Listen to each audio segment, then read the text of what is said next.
So my name's Jennifer Alvarez. I am the 5th grade learner, teacher, and leader at Moffitt. And so I'm reflecting on my process through induction and my interactions with the students this past week before I became the teacher.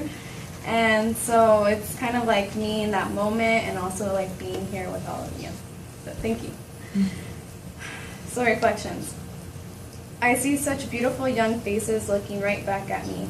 They remind me so much of myself and my struggle through an education system that put me through traumatic experiences that not only do I now know why they were traumatic, if only I had teachers and peers that looked like me or dressed like me, I probably wouldn't have felt so embarrassed and ashamed of my family as a child.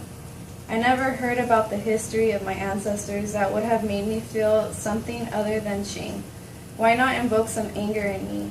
I was only angry that I was not being treated differently from my peers because I didn't speak English the right way, and that being Mexican meant we were only hard workers when it came to labor, and that we needed to respect the border because the U.S. had paid Mexico for that land.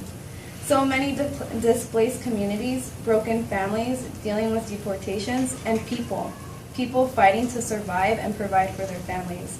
I just wonder if any one of my teachers understood how teaching a Eurocentric education is oppressive, damaging, and confusing for a young student of color.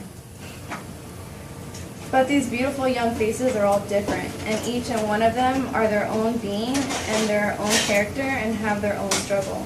Realizing what it means to have 23 human beings in the room with me is overwhelming. Overwhelming because I want 23 human beings to understand how to use all their human being qualities at all times and share with us how do these topics make you feel, because there is no right or wrong. There is only our self-knowledge we have to share. It wasn't until college 4 years ago that I truly felt like those light bulbs of consciousness went off in understanding my traumatic experiences. It felt liberating to understand that I was already conscious at a young age of why I was treated as so, or of my family's struggle, but I didn't know how to talk about it or was never asked to talk about it. I already know my class is aware of things going on in their lives, and I hope we can each learn more about ourselves and others so that we are empowered to seek our own solutions. As I continue to learn and reflect on each day how I can improve, I hope that each day students feel as though we have learned something new about ourselves and others. That learning is not something that we can be tested on, but something that makes you feel changed inside that you can draw connections to.